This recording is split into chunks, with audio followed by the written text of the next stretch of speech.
And we are live. Welcome to another episode of the Carnivore Evolution podcast. We have Victoria Olsen on today, and we also have a special guest, Stephen. Stephen's going to talk everything about carnivore. But before we start, Stephen, how are you today?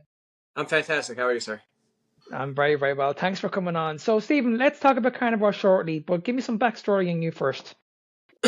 Well, I've always been interested in health and well-being.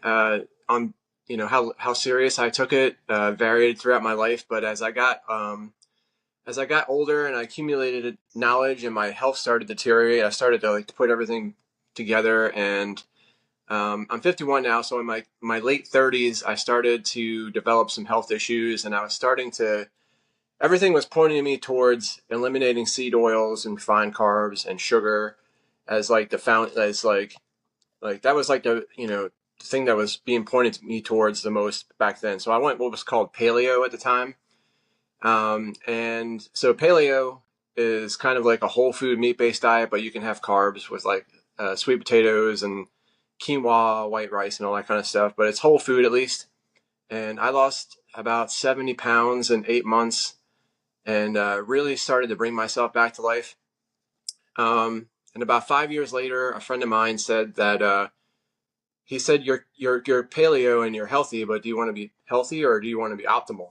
And I said, "I want to be optimal." So he said, "Go keto." So I went keto, and I was keto for about 5 years. But everything that I was still learning, because I was still accumulating knowledge and everything, still learning, everything was pointing me towards less plants being more optimal.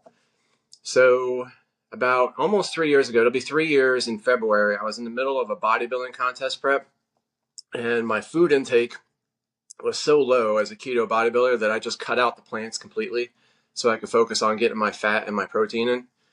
And about 2 weeks after I went like full carnivore, I had impingements in both my shoulders that nagged me for years. They just disappeared.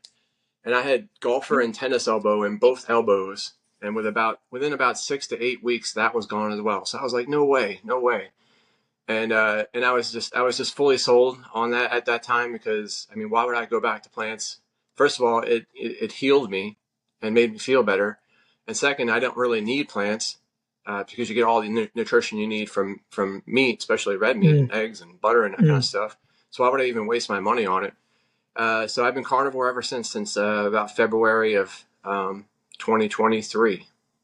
amazing. So nearly 2 years now. Three Almost three. years. Almost Three three, yes. years. Amazing, amazing. Okay, so talk me through the bodybuilding. Like, first of all, what place did you come?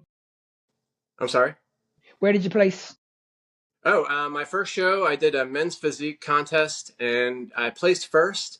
Nice. But I was the only competitor because I didn't know if I should enter like the open competition with everybody or if I should just do my age group. Yeah. And it turned out when I didn't know who was doing what, so I entered in on my age group, and I was the only competitor. But I think if I would have done the open all the other guys that were there, I probably would have placed pretty high. I mean, if you saw my Instagram today, I posted a pic about 2 weeks before that show, and I was pretty peeled. You I was were. pretty on point. And what, But what, what, I placed first. It was fun. It was an experience. that was And I did, amazing. And was that all on a keto diet? that was on keto. Yeah, that first show I was fully keto. I didn't go carnivore yet because I didn't really have a plan at that point as far as like contest prep or anything. I just had a friend of mine who was a bodybuilder, and he was like, you should do bodybuilding. Like you would kill it." And all I did was just really tighten up my diet and fully commit to the low carb for a period of time and train my butt off, and the results were pretty spectacular. But like I said on the photo, I was probably pretty severely undernourished for a period of time. It didn't really rear its ugly head at that point because it wasn't prolonged, but I was eating mostly chicken and rabbit. I used to raise rabbits back then, so I was eating a lot of Mm. lean meat and not very much of it. And my breakfast was like 2 whole eggs and 2 slices of bacon. But I didn't know how to eat back then, so I was just eating. That's just what I ate. And it worked out from the aesthetics point of view, but it probably wouldn't have been very sustainable over the long period of time. That's what I So was going to talk to you about. So you stepped on stage on a high protein diet, correct? moderate protein, high fat, I would say. Okay, so It was moderate, keto. It moderate. was very high fat and moderate protein. So if if you're counting your macros by the traditional standards, which of course are inaccurate, but I was probably 70% fat and about 25% protein and 5% carbs.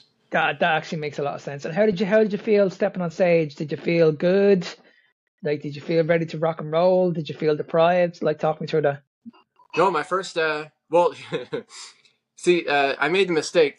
Bodybuilders do so they call it peak week, the week of the Yeah, contest.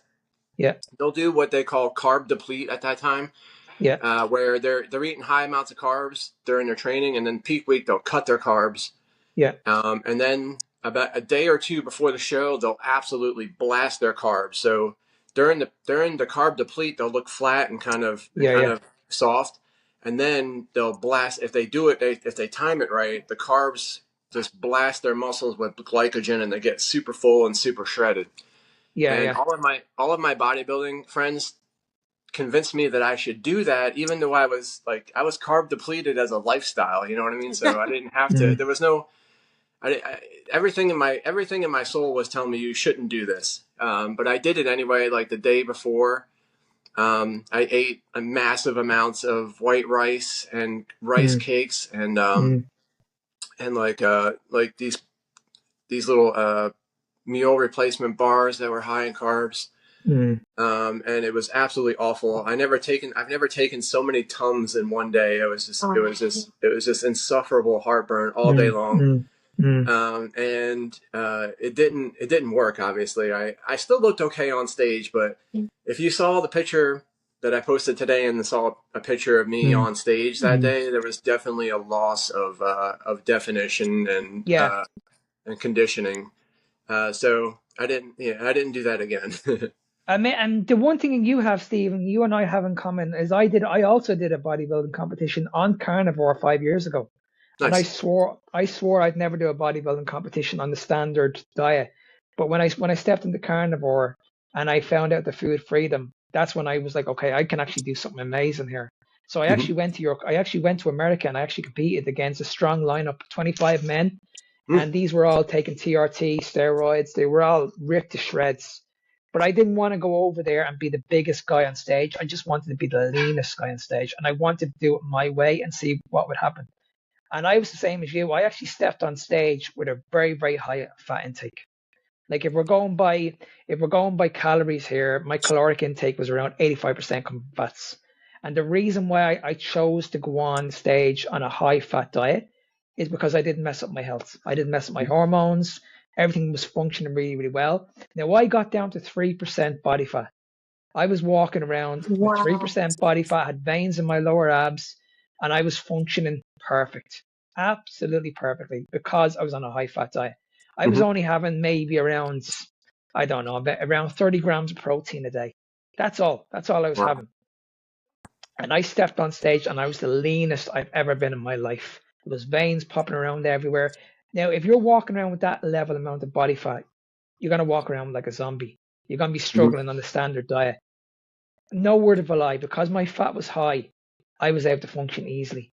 Now, when I stepped on stage, when you're talking about carb depletion and refilling the body, all I had pretty much when I stepped on stage was a little bit of salt on my tongue. That's all I had. I was able to hit my poses. I was able to hit my.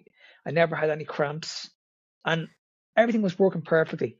The one thing I want to talk to you about is though when I came off the stage, this is when these people were really, really struggling because we had this room in the back room and it was full of carbohydrates, pizza, Yeah. sweets, you name it, everything, all the crap they had.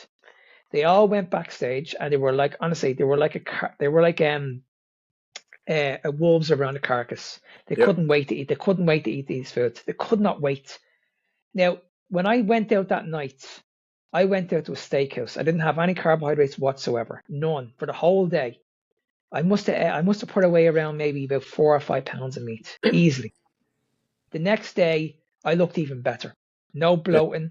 I looked even better. No water retention. Had a great sleep. My friend rang me the next day, the guy that stepped on stage with me. The next day, he put on 25 pounds in Mm-hmm. water weight when he stepped on scales. So I That's think people need to understand that when you add carbohydrates, even though you're depleted, it can mess up your symmetry when you step on stage. yeah. Yeah. And it's not even an exact science either. Like, some people they'll do the same thing. The same person will do the same thing, and then like these Olympians, like they'll do the same thing, but year over year when they get up on stage, sometimes they look absolutely on point, and sometimes they look like Mm. they missed it. So Yeah. it's interesting. It's not healthy, and it's certainly not comfortable. No. Um, I have a question for you, Stephen.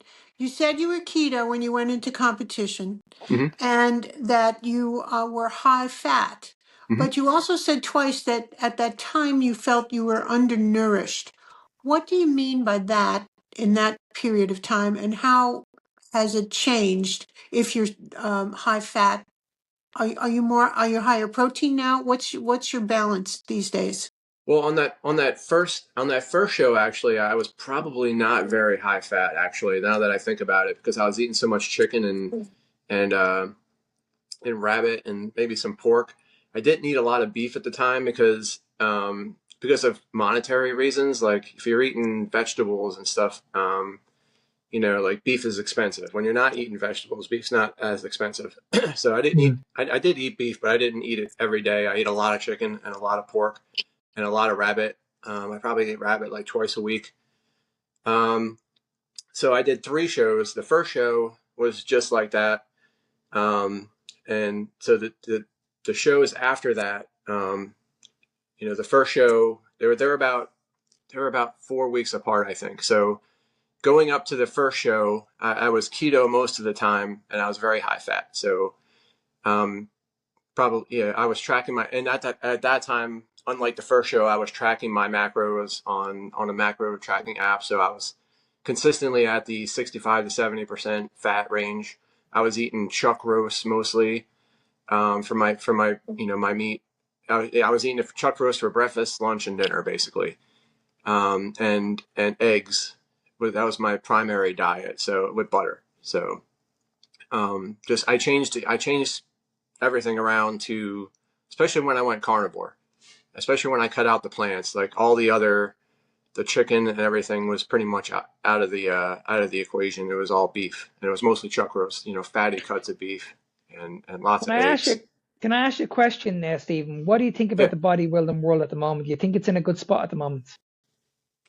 Um, my perception changes when I look at it from a health aspect. I mean, um, it's kind of, I mean, like, I think they all understand. I don't know if they understand how bad it is, but I think they understand that they are sacrificing their health for something to Yes. achieve something, Yeah. like like a Mr. Olympia, or just to get your IFBB Pro card and try Mm, and even mm, get to Olympia, mm, is enough for a lot of these people. So they are going to be on a lot of gear. Um, you're not going to get an IFBB Pro card. It would be very, very lucky to get an IFBB Pro card as a natural athlete. And as a matter of fact, all of the bodybuilders that I know that are keto or carnivore, like Robert Sykes, Keto mm. Greg, they're Yeah. all natural, Yes. because when you're carnivore or keto, and the playing field is a lot more level when you're natural, when you go up against other natural athletes, even when they're on Mm, carbs. So mm, mm. um, so I mean, I still pay attention to it. I don't like, not like I used to. Like, I don't subscribe to the live feeds anymore or anything. But I met Derek Lunsford before. He's a cool guy, so I follow him. I've met Bumstead before. He's a cool guy. Mm, He's retired now. mm. So I'm kind of interested in it, but it's still, like, I always look at all of these people who are these bodybuilders who are dying way too young, and they always Yeah. blame the gear. Yeah. But I'm like, you might want to look at all the massive amounts of carbohydrates that they're blasting.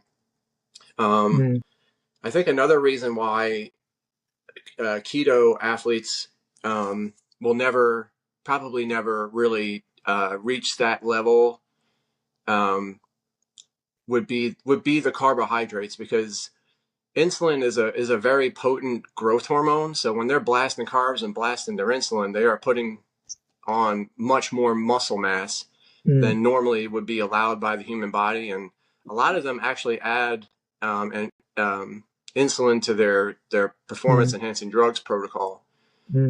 So the human body just doesn't want to get that big because we're hunters, and you have to go. The body wants us to be agile and fleet and quick, and it doesn't want you to get all bulky and look like a bloated tick or freakishly huge otherwise, so you have to go to extreme measures to force the body to put on that much mass, and absolutely none of that you have to do is going to be anywhere approaching optimal, and probably pretty far suboptimal. So I hope that they feel that it's worth it, to do that to themselves, especially, like Derek Lunsford has one kid now and one on the way that I just heard. Bumstead is retired now, so hopefully he's dialing back on all the unhealthy practices that made him Mr. Olympia. And hopefully they start to weigh the risk reward ratio. Like I know Jay Cutler is moving more towards, he's not carnivore by any means, but he's a much more health conscious. As a former Olympian, he eats a whole food diet and preaches that kind of thing. So yeah, and I think the most important thing is that when you look at a bodybuilder, you need to look at what happens when they come out of bodybuilding sport. I mean, you only need to look at Ronnie Coleman. Yeah, Ronnie Coleman is in a really, really bad way now. He was probably the strongest man in the world at one stage. And there's a guy over here in Europe. He was the strongest power lifter.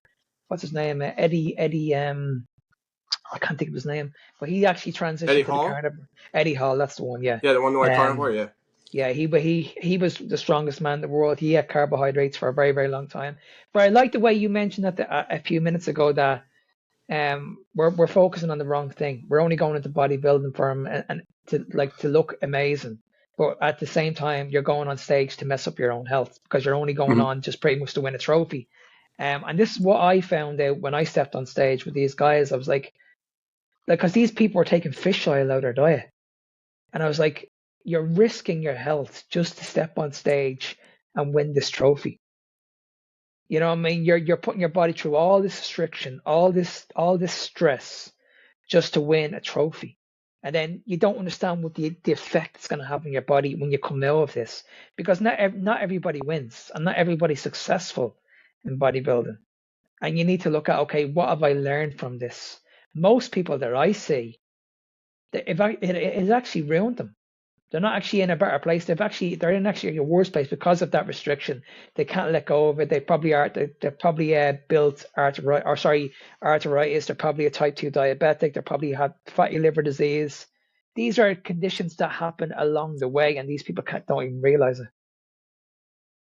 Yeah, I often wonder. A lot of people, like if you look at Nick Walker, if you're following bodybuilder, Nick Walker, his biggest problem is he has this massive distended gut that he can't control, and I wonder, if it's from all that visceral fat. He's got no fat on the outside of it. He's got no subcutaneous fat, but how much visceral fat is he putting on just eating all of these carbohydrates and God knows what else he's doing.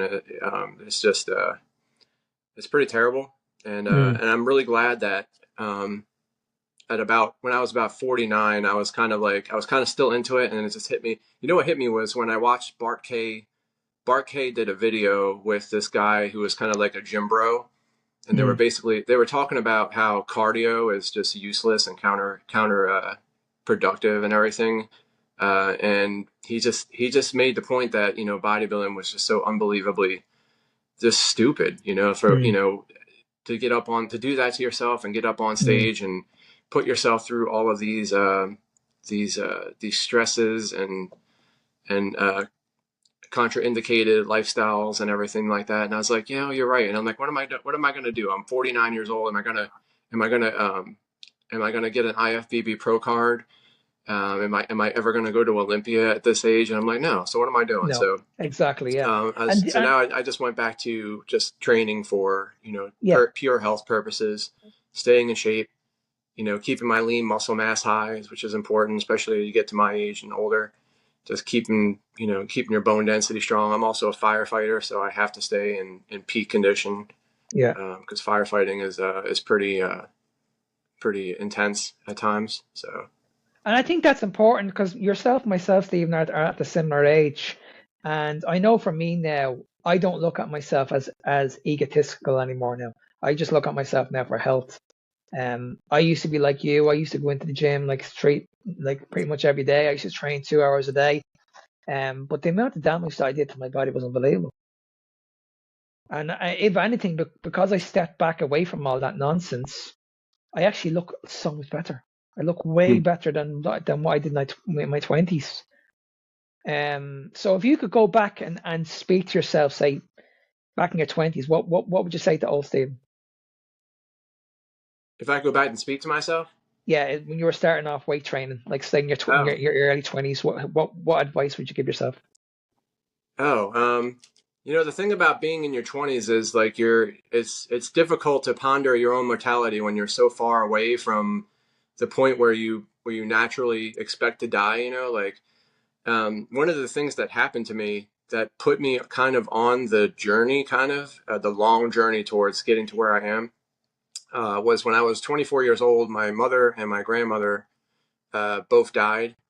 And when my grandmother died, she died of cancer. And I started to realize, I was like, everybody in my family has heart disease or cancer.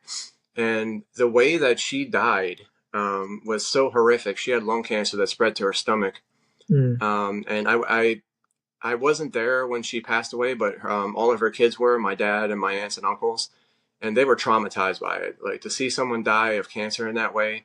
And she was a very strong woman. She was in her 70s, and she did all her yard work. She did all her landscaping. She was very, very active and strong. But she smoked a pack of Pall Malls a day for her entire life, and it got her. The way that she passed away, like, traumatized my family. And I was like, I don't ever want to do that to my family. I don't want to do that to myself. It was a terrible way to die. It was my dad described what happened, and it was horrific. And I don't want to die that way, and I don't want to put my family through that. Like, not only just have them watch me die like that, but if my downfall seems to be like drawn out, like if I get like Alzheimer's or dementia, I have to be a burden to them. I don't want to do that. So that's really what put me on like the path. But knowing the path and walking the path are two totally different things. So in my 20s, I knew some things, but my priorities weren't those things. My priorities were partying and being a degenerate, and things that 20-year-olds often do. Unfortunately, not necessarily. It's not necessarily the only thing to do when you're in your 20s, but that's what I chose to do. I think that I don't like to look back and wish that I could change things, because the things that I went through were experiences that made me the person I am today. So I genuinely feel like I didn't do enough harm to myself that I can see that I wish I can go back and reverse, because I genuinely feel like to this day at 51, I've been carnivore almost 3 years and keto for almost 8 years, that I'm still reversing. I'm still aging in reverse, basically. So I'm still correcting things. I'm still healing things, and I'm still getting better. I'm still doing things that I'm still doing things that people 30 years younger to me aren't really doing, which is not really saying much, because people 30 years younger than me are pretty sedentary and lazy in general. But I don't think I would tell myself anything different. I learned, I lived, I made mistakes, and I grew from them, and that's the most important thing, I think. I think that is to evolve and to keep growing. Yeah, I think that's the most important thing, is that like you mentioned, like you're doing, what you're doing this for. You're doing this for your family. You don't want to end up like other people. And I think that's what we need to move away from. Like, as you get older, you're like, you push your ego to the side, and you know exactly what your reason why is. It should always be for your own health, for your own family, and just getting better. And I think at the moment, when we look at what's going on in the world at the moment, everybody is just angry at the moment. You can clearly see that nobody's happy. There's a lot of stress in people's faces, and you can clearly see where it's coming from. It's coming from lifestyle, too much stress, Yes. eating incorrectly, Eating the crappy foods. Yeah. not sleeping properly. And it's just like, just get back to nature. Just get back to loving your body, giving your body what it needs to thrive, and just watch yourself grow the right way. Yeah, I always tell people to get your head out of the simulation. And by simulation, I mean everything that's fake, like the all the social pressures and the cultural norms and everything that are just totally degenerate right now. The government, everything is. Sorry, my dolls are barking. I don't know why. He's not happy with you talking. Everything that's just fake about the world, television, social Yeah, media, get out of it, get out into nature, yeah, and get your, get your body moving, lift heavy things, exercise, get some sweat going. It's the best antidepressant there is. Sunlight is the best antidepressant. And just get back to being a human being again. Like the absolutely. simulation is just turns everybody into these just mindless, I don't even know, like they're just gross caricatures of the former human being. Like you walk Mm, into I don't know if y'all have Walmart over there, but when I walk into Walmart, especially here, I'm in the South, I'm in the mm, Gulf Coast area of the United States, the southern areas, and our health is just an absolute abomination. Especially when I walk into Walmart, and I'm a noticer, all I see are just all of these people who are just literally committing slow suicide, and I'm also a first responder, you know what I mean? Like I've attended the deaths yeah. of people who are my age. I mean, I've been there when they've died, or I've been there. I've gone to calls when they passed away in their sleep, and I'm like, they're like, this guy's 6 months older than I am. I mean, it's unbelievable. Um, you know, it's unbelievable to witness, and it's difficult to witness because you can't really. If I were to like grab them by their shoulders and shake them, they'd think I was like some kind of crazy Mm. person. So And see it's difficult to that's the watch. and see that's the Um, problem. That's the problem right there, isn't it? You're trying to give people information, and they're absolutely convinced that what you're saying is the wrong information. Because I see that all the time. I see people outside, and I'm looking at these people, and you can clearly see they're in a lot of pain, they're in a lot of stress, and you just want to walk over to them and just say, "Listen, stop doing what you're doing," because it drives me crazy when I see an obese person running. It really drives me crazy. And like you said, it's just a matter of time. You know what I mean? It's just a matter of time. And you can only know what they're doing. They're on a list of medication, they're probably on statins, their diet is probably horrendous. And it's just like it really is. We're so many people are leaving us now way too young. yeah, Way too young. The But they average don't death see now, it. They no. don't get it. They don't understand. And it's right in front of them But you look at well, every day. I was only looking at this. I was only looking at this the other day. They're saying now the death rate is in between the 65 and 75-year old mark. That's what it is in the last, say, 20, 30 years. That's scary when you think about it. I it's mean, we middle should be, age. It's middle age for Hmm. the human it Yeah. lifespan really is. potential. It really is. Like we Yeah, should be living a lot longer than that. yeah. And people are questioning this, and they don't understand what's going on. And it's like, well, when you compare that to the 1960s and the 1970s, the lifespan was around 80, 85, 90.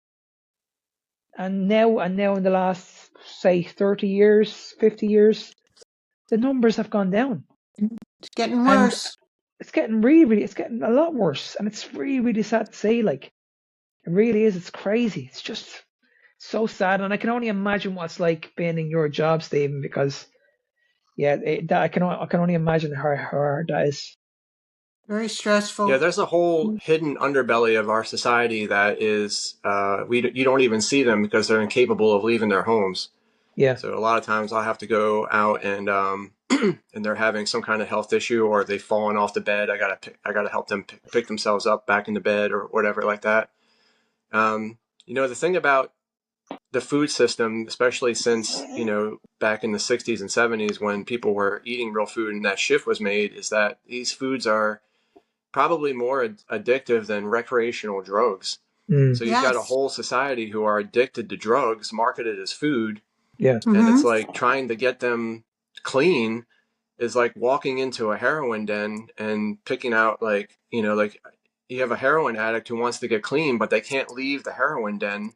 So they're Mm, surrounded by it. That's our society. I mean, the Very drugs true. are on every corner of every street in America and on every shelf in that. I mean, it's all it is just the drugs. mm, Yeah, It's the it's wheat and the heartbreaking. pasta and the ultra processed foods, the Pop Tarts and the cereal and the bread and the ice cream and mm, the cakes and cookies and they don't realize that they're just consuming drugs and not food. So, mm. and then, trying to get them to realize this is like trying to take away a heroin addict's needle and spoon, Yeah, and yeah. they don't want to do it. A- It's a And isn't very it? rare person in the grand scheme of things who wants to get well and understands what they have to do and is willing to put themselves through the severe discomfort that's initially required to get yourself off of these very addictive drugs. And it takes And several it. years. I was on and off the wagon for probably five years where I understood what I was doing when I ate bad Mm, foods, mm. but I lacked I lacked the awareness to be around Exactly. them and not Yeah, just yeah. mindlessly shove them in my face. It's kind Exactly. of And like you that's were mentioning when um, at the end of those bodybuilding competitions, when they in the back room they bring out all the pizza and the cakes and cookies and brownies and everything for everybody who's been starving themselves. They can just absolutely just eat that abomination. And I actually it'll probably pop up in my memories in a few weeks. But I actually took my camera phone and just walked all along it, and I was like, "Guess what? I won't be eating." yeah, Hmm. yeah. And Good for you. I actually had a ribeye in my bag in a container that I ate after the competition. I just ate a ribeye with butter. Great idea. That's That the was way it my that should. was my cheat meal, a ribeye. I was the very, very same. But I think, like you made a good point as well, Stephen. That I think that when people are struggling, they need to be aware of why they're struggling in the first place. And Yeah, when we look at what the state of the system, and we look at the food system, like if you saw an alcoholic and he was really, really struggling with alcohol, you would never turn around and say to that person, "Okay, just drink that alcohol in moderation." yeah, Or you'd never see somebody who's on drugs, "Okay, just do it in moderation." That's yeah, all and you that's need to do. the And that's the problem right there. Like people they need to understand why they have a problem in the first place. And this is what I see with people is that when you take them on, you ask them the question, do you realize that you have a problem in the first place? And they're like, what do you mean? And I'm like, well, you have a carb addiction. And they're like, well, define carbohydrates. Like, explain to me what carbohydrates are. And they don't understand. And then when you explain to them, Yes. like, the damage sugar does to the body, because people are convinced that, okay, if I just cut out processed foods, then I'm going to be healthy. But when you look at an average person's diet, I'd say around 85% of their diet is coming from carbohydrates. yeah, So that's a lot of sugar. So you're taking in a lot of sugar on a daily basis, and then you multiply that by a yearly basis. It's unbelievable. Unbelievable. hmm And see, the thing is, like people, you have all these amazing experts out there that are saying you just need to lose weight. Just lose weight and be healthy. But they have no idea. They have no idea what the visceral fat does around your organs. Not a clue. yeah, And you don't realize until you get older. And that's the problem. And that's where we're all going wrong at the moment. yeah. Mark, can you excuse me for 1 second? I just want to plug my phone in. My battery is quickly dying. I didn't think it No was going to problem, die this buddy. quickly. No problem at Yep, give me all. You like go 30 ahead. seconds. Wait back. No problem at all. No problem at all. I'll be back to you in a second. I'm just going to close my door.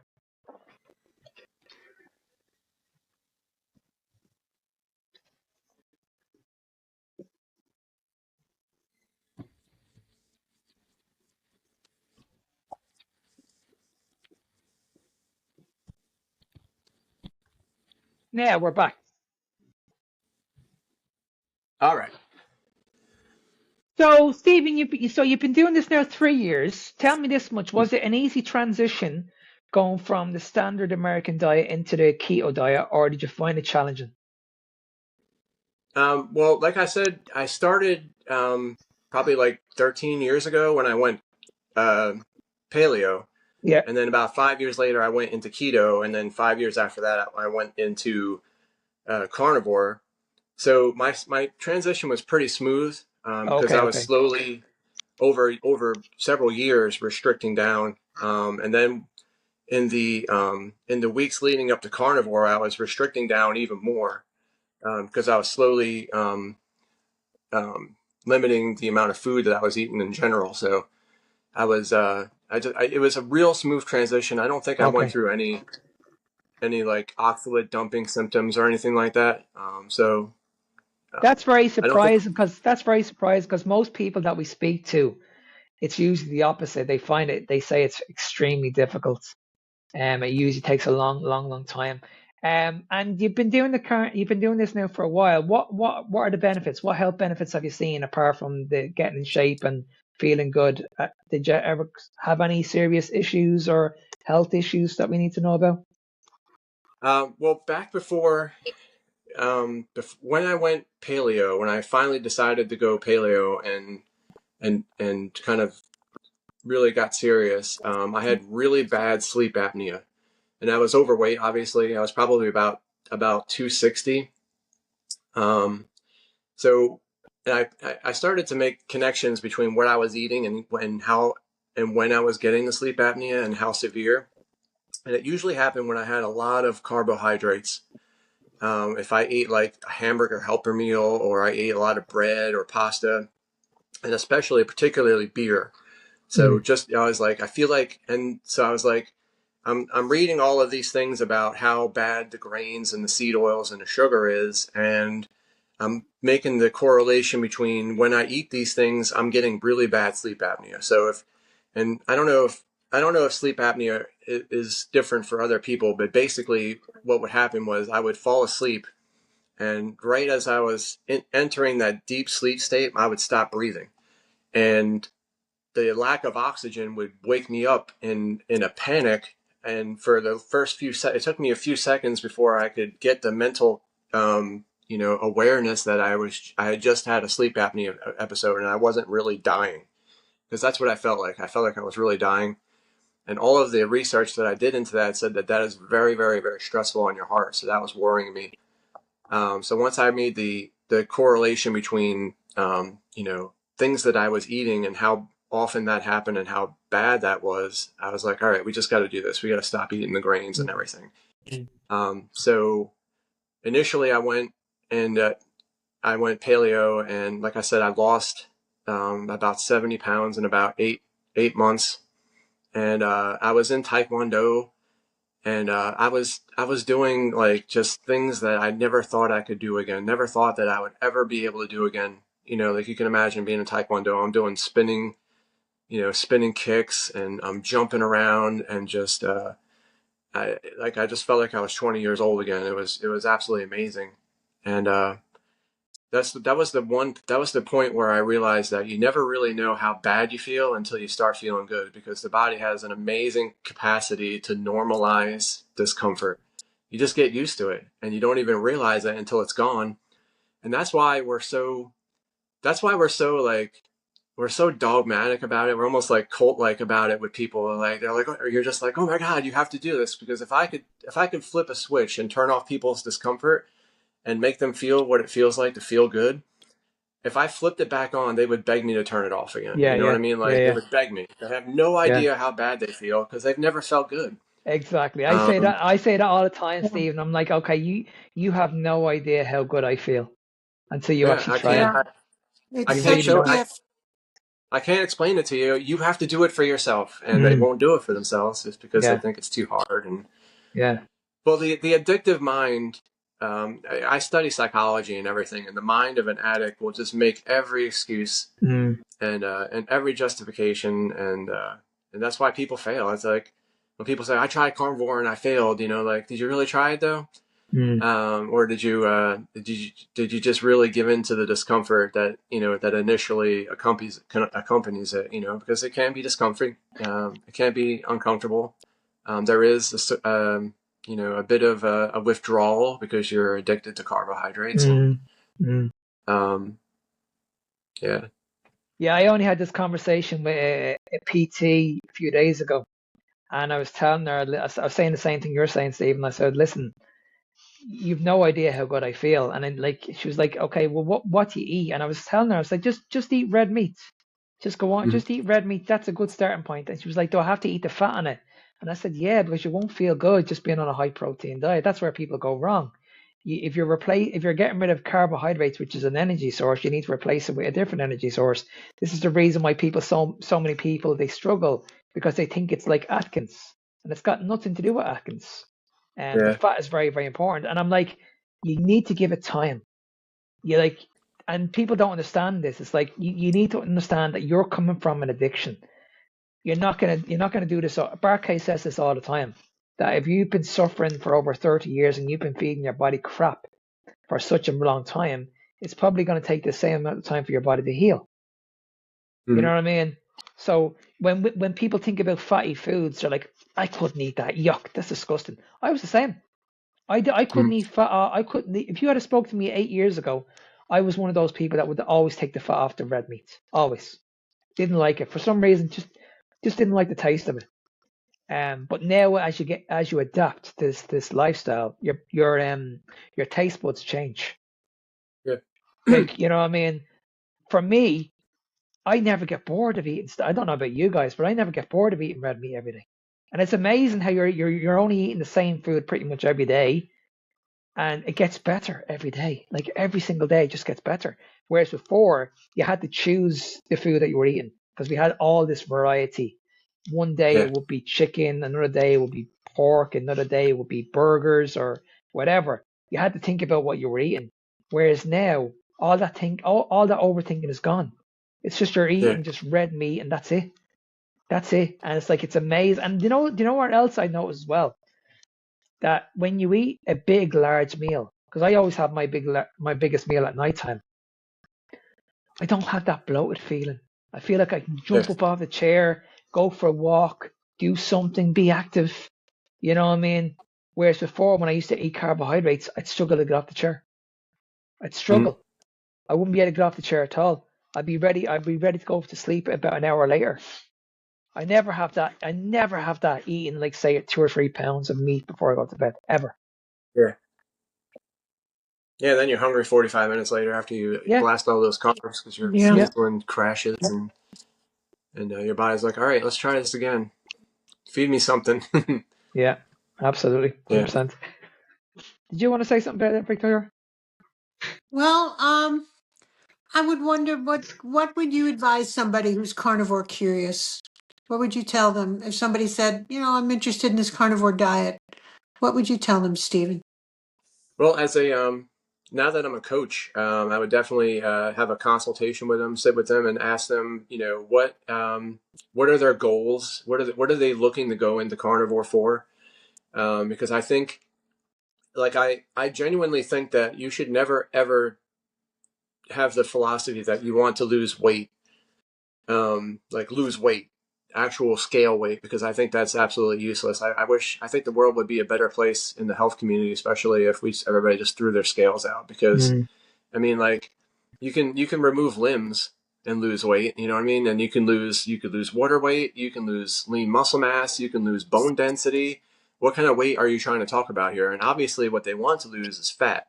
mm, Good So, point. and and a lot of times when you get into a healthy lifestyle, you keep getting on the scale, especially if you're training. If you add training like weight training into your lifestyle, the scale very well probably will go up. Mm, But that doesn't mean that you're doing bad. I mean, it's just society and culture and marketing has shifted our focus so stringently to the weight to the scale weight that people just can't get that out of their minds. mm, So I would also talk to them about the non-scale victories that they're going to have. They're going to have more mental clarity. They're going to sleep better. They're going to have eventually they're going to have better energy. And their clothes are going to fit better regardless of what the scale says. These non-scale victories, their hormones, especially females. I have a potential client that I'm talking to right now. She was vegan for 7 years, and she unfortunately didn't have anybody to guide her into carnivore, so she went cold turkey from veganism to carnivore, Mm, which is not the worst thing in the world. But I would have guided her a little bit more, gently into it. But she's still having hormone issues and skin issues. She's exhibiting signs of oxalate dumping. mm, So I would talk about the hormonal, especially with women. You're gonna balance your hormones, especially like older women when they get the PCOS, and like my wife has fibroids, and I keep trying to tell her, you have to Oh, stop eating the mm, things that you're eating, and you can't have them every once in a while anymore, or your mm. fibroids are gonna keep flaring up, and it's mine just went gonna be away yeah. after 50 years. They Mhm. finally disappeared, especially from my breasts. Whenever I had a mammogram, they were there, and I'd have to have an ultrasound on top of it to make sure they weren't cancer. They're Yeah. gone. 2 years into carnivore, gone, absolutely gone. And I'd had to have a hysterectomy because of fibroids years ago, or 30 years ago. But Yeah, she's at the so point helpful where I with that.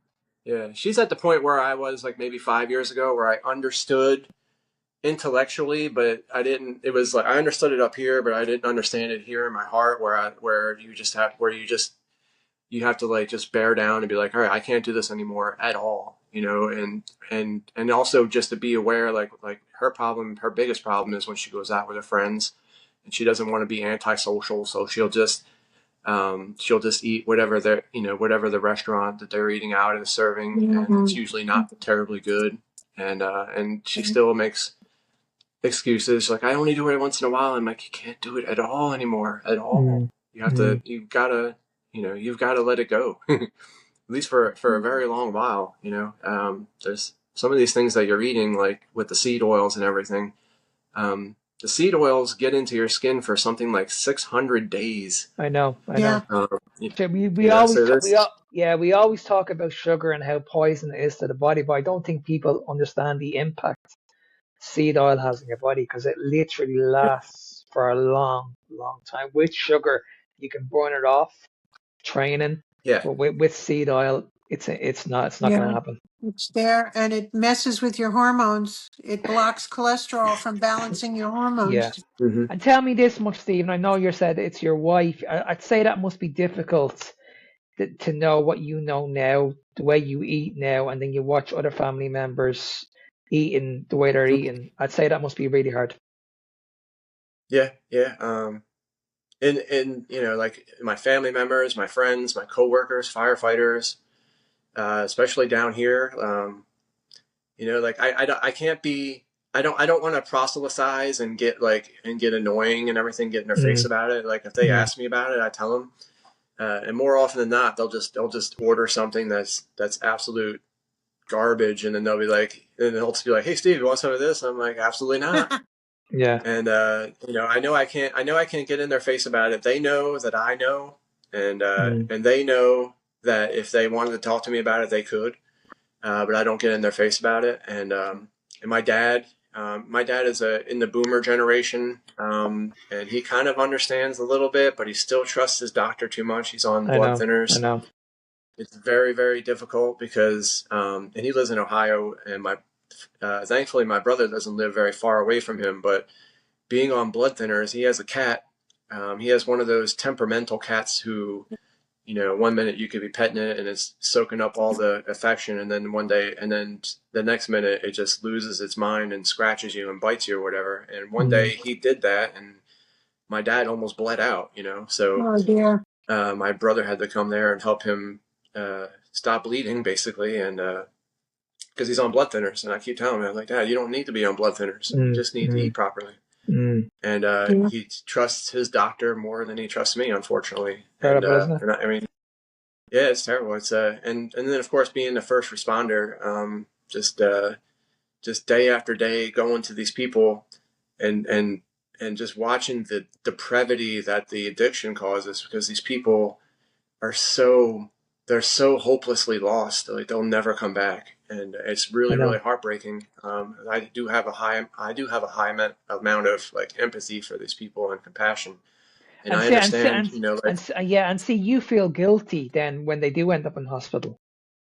That's where the guilt Yeah. comes from. It's like, okay, I could have done something about this like 2, 3 years ago, and I should have done a little bit more, because I'm having the same with my daughter at the moment. My daughter's eating horrendously bad, like really, really bad. And I'm like, what do I do? What do I do? But the thing is, she's an adult. She's 23 years of age. And I'm Yeah. like, how do I approach this? And I've had the conversation with her many, many times. But I like you, Stephen, I don't want to come across like I want to be a good role model to her. I want to be a father figure to her, but at the same time, I want to have not the aggressiveness, but I don't know how to explain it. But I need to come up with something, because I cannot allow my daughter to go down that route, because I know it's only a matter of time, and I'll always have that regret if she ends up in hospital, that I should have done a lot more, and I should have just took the stance and said, listen, I'm not buying this anymore. Like I'm not forcing you to eat this food. Just do it in phases. Go at your pace, but please just eat this way. That's all I ask, because it's really, really hard when it's family members. It's just, how do you approach that? And it's the same with my mother and my father. My father's a type 2 diabetic, and he's very, very close to getting his leg removed at this stage. Mm. And he's only in his 70s, and I'm like, okay, well, what do I do? What do I do? And he's the same. He's convinced that the doctors have his best interests, and it really, really, really frustrates me. At the end of the day, as painful as it is, and as torturous as it is, the only thing that we can really do is plant seeds. Yeah, Just make sure that they know that they have options when they're ready, if they're ready, and then set the example. I mean, yeah, everybody knows what I'm about. Everybody knows what I know, and everybody can see that at 51 years old, I am more optimal than 95% of probably 99% of people my age. mm, Like they see what I'm doing, and if and I tell them all the time on my posts, I'm like, if you are sick and tired of feeling sick and tired, then come talk to me, and I will help you bring yourself back to life. mm, But for a lot of people, the addiction is so strong that as they get to the point where their health starts deteriorating. And that's why I'm really thankful. I don't know what it was about me that said, that I am not willing to let myself fall apart and die like this. mm, But most mm. people are so helplessly addicted that they're just like, I don't care. I don't care if I fall apart and die. Yeah, yeah, They don't think about this consciously, but the thought of giving up the things that are harming them mm, is over. It's more important to them than all of the other things that are a consideration, whether or not they're going to be a burden to their family, and the humiliating and suffering that they're going, the humiliation and suffering that they're going to The endure, pain, the pain. mm, mm, Yeah. getting your limbs removed and dying mm, of Oh, cancer, or awful. mm, you know what I mean, like, or just being so obese that you can't get out of bed or you can't walk around.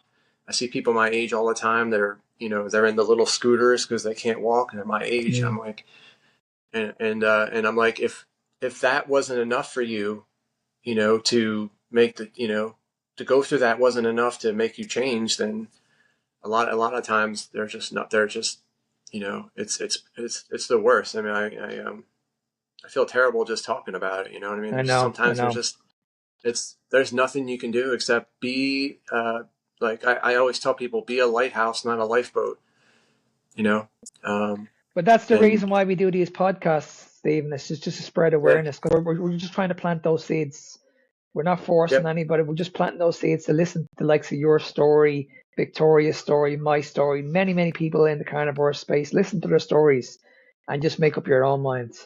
Because that's what it's yep, all about. It's just about, and that's what everybody's doing at the moment. They're just about spreading awareness.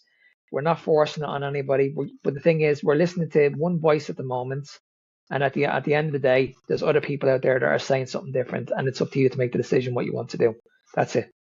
mm-hmm. Well, Stephen, I want to be respectful of your time, but first of all, I want to congratulate you on becoming a carnivore coach. That's absolutely amazing. Thank you. I saw your certificates the other day. Or your certificate, amazing, amazing achievement. So you should be really, really proud. And let's try and publicize it a little bit now. So where can people go to find you for coaching? On On Instagram, I am Carnivore Invictus. It's all one word. So Carnivore Invictus. And on Facebook, during COVID, I had to have a couple of what they call sock accounts because I kept getting banned for opposing all the terrible things that were happening. So my name is Stephen with a PH Curtin, Curtin on Facebook, and you might have to add me on all three accounts, and you'll get me on the one that I actually use. And also on YouTube, I don't post as much to YouTube as I should, but it's also Carnivore _ Invictus on YouTube. So those are my three social media. I'm not a TikTok person or any of these other. Don't have enough time. And you're also part of the carnivore community as well, aren't you? Yes, I'm in the carnivore community and the carnivore community village. I've been talking to people there, and pretty good conversations going on there. And if anybody has they want to talk about nutrition or fitness, happy to help everybody out there. And those pages are amazing, aren't they? Because it's the support. We're talking to people from all over. That's how I found you, Stephen. It's amazing how we're all talking to each other at the moment. We're talking from different stages of the world, and it's just incredible that we're all coming together and we're all supporting each other. And I've seen your content. You speak very, very well. Like, your content is doing really, really well. You look amazing. Like, you don't look your age at all. So yeah, keep killing it, buddy. You're doing very, very well. You as well. I appreciate all your content as well. Victoria, it was very nice meeting you. Nice meeting you too. We'll talk again, I'm sure. Hopefully, yeah, definitely. Thanks for coming on, Stephen. We'll speak soon. All right, sir. Thanks. Speak soon. Bye-bye. Okay.